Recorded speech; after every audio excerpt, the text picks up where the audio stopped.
Hello again out there in YouTube universe. I am Mama Hathor, the Moorish Vi Queen, and today I'm going to do a reading from one of my favorite books, The 48 Laws of Power. If you do not have it, go out and get it. It has practical everyday advice that is related to different areas of life like employment and your social well-being, and it gives great advice and insight on different situations that you may encounter and find yourself in. So right now I'm going to read law number 16. Law number 16 is use absence to increase respect and honor. Too much circulation makes the price go down. The more you are seen and heard from, the more common you appear. You are already established in a group. Temporary withdrawal from it will make you even more talked about, even more admired. You must learn when to leave. Create value through scarcity. Why? People honor and respect mystery. In this age of social media, when you are available often, believe it or not, even though people want you more available, they don't respect you as much. If they're able to see you and see your every move, you're not a mystery to them. And subconsciously, they almost treat you as if you're on the same level as they are. I have seen this particularly through the so-called black community, and I've seen it in small towns. For some reason, if you are another black person that grew up in a small town, or if you're just a person of another nation that grew up in a small town, for some reason, say you grew up and you moved away and you come back, the only way a lot of the people from that town that never left will support you is if you are endorsed by a big name person, or if you are already established and you have something that's material and tangible to show forth. Small town people, especially, I noticed this being a woman, a so-called black woman, for some reason, you cannot survive trying to start a grassroots cause. It doesn't matter how humanitarian it is. It doesn't matter if it's to fight for children. It doesn't matter if it's to help teenagers or young black men. It does not matter. People, uh, they just don't come on board easily when you are from a small town and you go back there to get your business off the ground, or if you live there and you find a cause that you want to support and you want to lift it up. For some reason, people just don't gravitate toward that.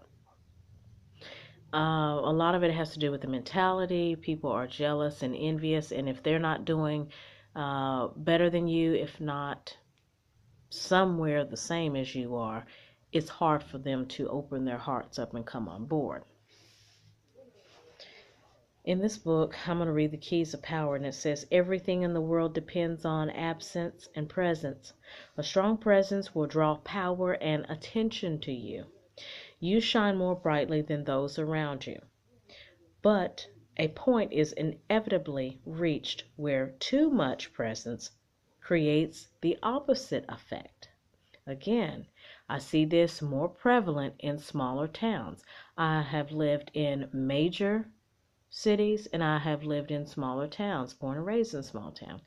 And I noticed that this is more truthful in small towns. When you're in large metro cities or small towns, but they're close to large metropolitan cities, it seems like the mentality is still a little different. They're still more, they still warm up to you a little more, and they are still more apt to follow your cause if it's a small town but connected to a huge city. I'm going to finish reading from here. The more you are seen and heard from, the more your value degrades. You become a habit. No matter how hard you try to be different, subtly, without your knowing why, people respect you less and less. At the right moment, you must learn to withdraw yourself before they unconsciously push you away. It is a game of hide and seek. The truth of this law cannot easily be appreciated in matters of love and seduction. In the beginning stages of an affair, the lover's absence stimulates your imagination, forming a sort of aura around him or her. But this aura fades when you know too much, when your imagination no longer has room to roam. The loved one becomes a person like anyone else, a person whose presence is taken for granted. This is why the 17th century French courtesan Ninon de L'Enclos advised constant feints at withdrawal from one's lover. Love never dies of starvation, she wrote, but often of indigestion. Wow. I also see this true in the workplace. When you separate your personal life from the workplace, you end up becoming more beneficial to yourself. It doesn't matter how many people join in and give stories of their own personal life in the workplace. If you join in and you start telling your personal business to people, other people who are also telling their personal business, you will become devalued and you will appear on the same level as them. Why? Because there's no mystery to you and there's no respect. So if they don't give you the respect, although they're doing the same thing that they're shunning you for doing, that means they don't respect themselves. Okay? Keep lives separate. Your personal life and your work life are different. Always remember that. Unfortunately, in life, in order to gain respect, you have to wear different hats and you have to learn when to turn things on and turn things off.